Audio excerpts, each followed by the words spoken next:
Hello again, boys and girls. I'm Miss Carolyn here, and we are in another beautiful, beautiful space here in central Pennsylvania.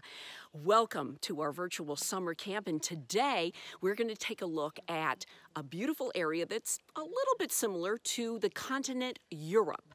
Now, Europe is a big space. There's a lot of backpackers, and I'm rejoined by my friends, the backpackers, who will be able to explain quite a bit about this specific trail, and we're going to take a look at some cool things that you might be able to do if you decide to backpack and hike with your families. We're located in the Bear Meadows natural area of the Rothrock forest, and that is located just adjacent to what's called the MidState Trail. Very long trail, just like there's trails in Europe. And we'll ask a lot of questions of our backpacking friends here. But first, we're going to look at some things that you can learn from, including how do you read maps and what apps are out there that might help us when we backpack or hike together.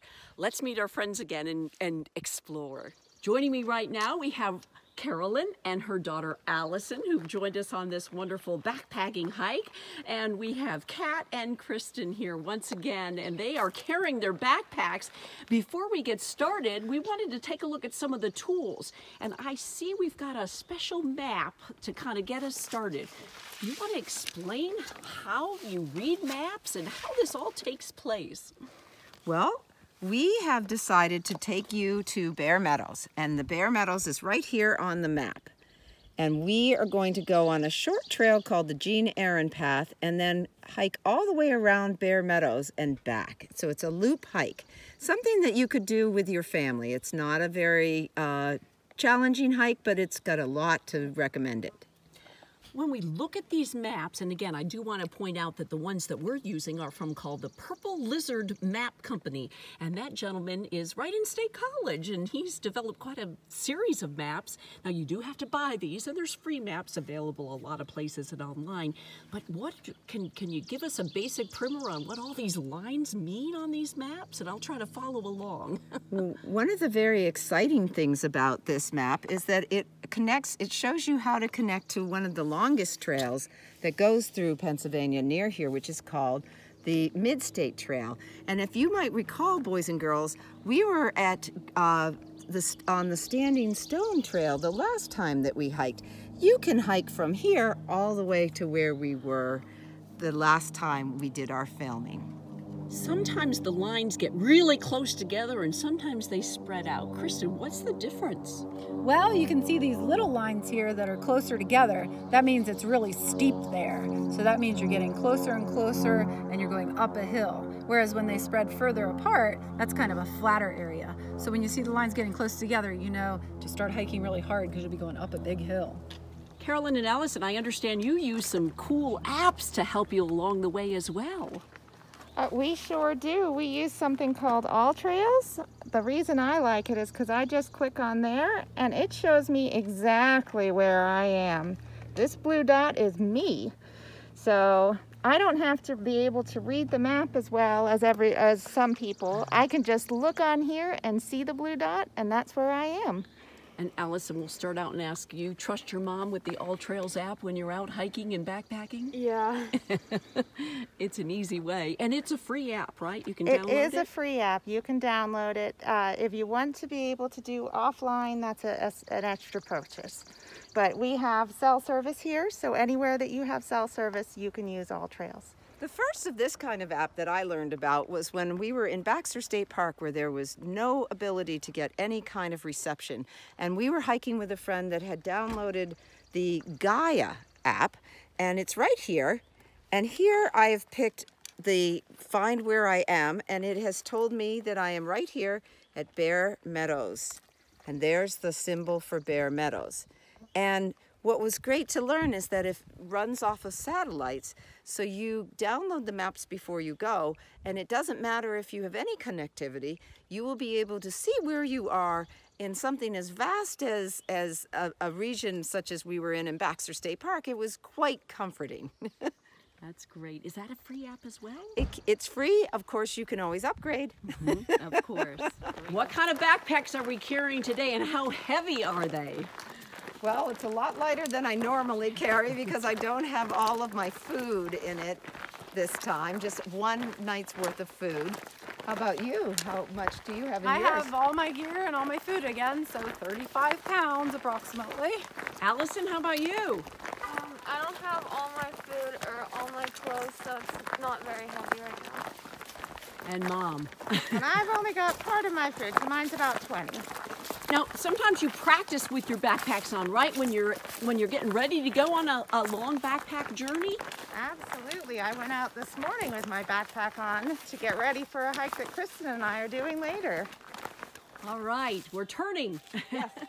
And I can see on my little, I can see from, with the red is where I've been, and I can see where I am, and it told me that I should be ready to turn to get to the Jean Aaron. This is just like Google Maps when you're in your mom and dad's car, I bet. Boys and girls and grown-ups, I want to point out that some of us are not wearing masks out on today's exploration, and some are. Allison is not yet vaccinated because she isn't old enough yet, but that's changing, of course. And some of us are fully vaccinated, and we're allowed by the CDC to not wear masks outdoors. So all that changes, and we're actually filming this in May, so we wanted to let you know that we're trying to follow the right and safe procedures out there. Okay, so we're talking about the forest and the flora, and Kristen, you see something all around us right now. Yes, all around us right now is our state tree, the eastern hemlock. And we've been talking about national trees, and then also Europe's national tree. Yes, our national tree here in the United States is the oak tree, and many countries in Europe, their national trees are also the oak tree too. Cool. Whoa! That is one tall tree. Beautiful. We found another interesting flora. Well, here I took a picture of this plant on my iNaturalist app here, and you can see it has the same colors as this plant. And when we go back, it says it was fringed polygala is what people thought. And what's really cool about iNaturalist is someone else thought so too. So they actually confirmed that that's what it is, another citizen scientist. We've seen you, Kristen, with those poles. Tell us about your walking poles and how they help. Well, I'll tell you, with the backpack on, you know, you're carrying some weight, and the poles can really help take a lot of the strain from your knees, especially when you're hiking down the hill. But you don't have to have them, but they might help. No, you don't have to have them, but for me, they help out a lot. A fun fact about these plants is, which are rhododendrons, is that when it's warm, their leaves come out like this and they're elongated, but when it's cold, they curl up. So that's how you can tell the temperature. So it looks pretty flat right now. That looks like it's a beautiful day for them and for us. Yeah. All right, sometimes we find something on the trail. What do we do when we come across something like this? To my experts here. Sometimes you have to go around, but this one is short enough that we can just step right over. Okay, but make sure you're safe. Carefully. Here I go. Oh, that wasn't too bad. And I have to ask why it's called Bear Meadows. Are there bear pretty prevalent here?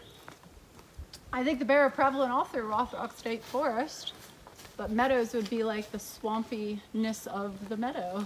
This is a famous blueberry stand because it's a marshy area, and the blueberries are standing all throughout that marshy area, and that's why they call it Bear Meadows, because one of the reasons they call it Bear Meadows is because there are many bears here when the blueberries are ripe. So we have to be careful and be safe, like we talked about the last time. They're busy eating and they don't want to have anything to do with you. This is a rhododendron tunnel. Yes, want to go through and show the boys and girls how beautiful it is? It's very magical. Oh, it is. And again, boys and girls, you can come out here with your grown-ups. Always come safely. But look at what you can explore yourself in a very safe way, but a fun way. Oh, it's beautiful. Keeps going and going. And they have it marked where you are on the map. Bear Meadows. And here is a monument to...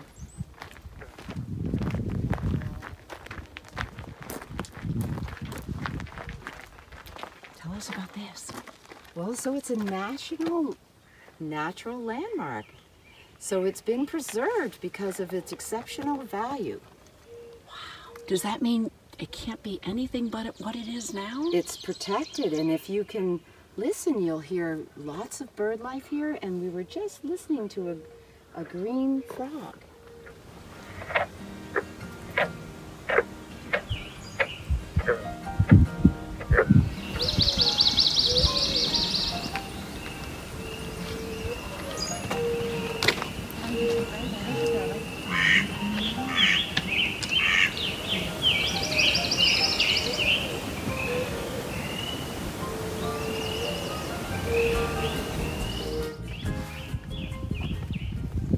Don't forget to stop and look around. That's what we're all doing. Listen to the birds.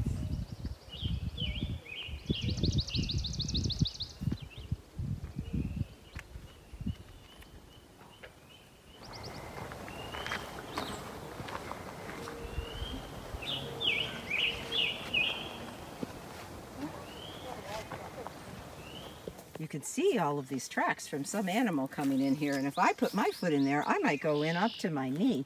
And then there's water over there, and all throughout there are these blueberries as far as the eye can see, and you can see the red-winged blackbird up there on the higher bush blueberry, and they're singing away. And over there is the ridge where the MidState Trail goes along, which is not too far from us. And I just saw a red-headed woodpecker fly over there. So this is quite a paradise for birds and amphibians and plant life.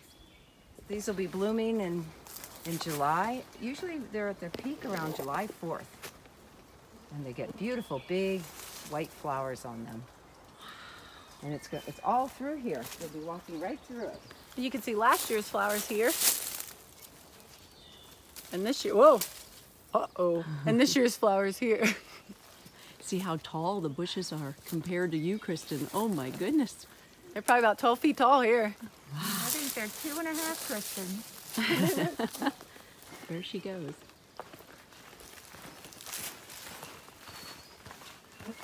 Kat, you were saying that this is not unlike Europe, right? That boys and girls and grown-ups who might ever travel there, or their boys and girls in Europe, might find similar things. Exactly. They will have the same kind of trees. Now, the one tree they do not have is the maple tree. And that's why they consider our falls to be even more brilliantly beautiful than they get in Europe, because of the beautiful red maple leaves. And they don't get maple syrup. But they have the oaks and the ashes, and they have the pines and the evergreens. We share that with them. That's what those are being built for. Okay. Allison's taking her turn going right over it right now. Cool. You can do this too, boys and girls. Here we go. It's pretty fun. All right, now we've always said this is an important part. So Allison, what are we looking at here? We're looking at a blaze right here, and that's one way to know if you're still on your trail. If you happen to venture off, you can always look for a blaze to get back on the trail. Blaze. Do you know why they're called blazes? Because they stand out so that you can always see them. Jean Aaron wrote a book, and it's called The Short Hiker. She likes to take a lot of short hikes, and she herself is a very short person. So that is something that my grandpa thinks is funny, and he loves that book. You're keeping them safe, right? You'll put them right back there? Yep, well here we have, this is called a slimy salamander. Here, we'll get them on a more contrast for you so you can see them better. So this is called a slimy salamander.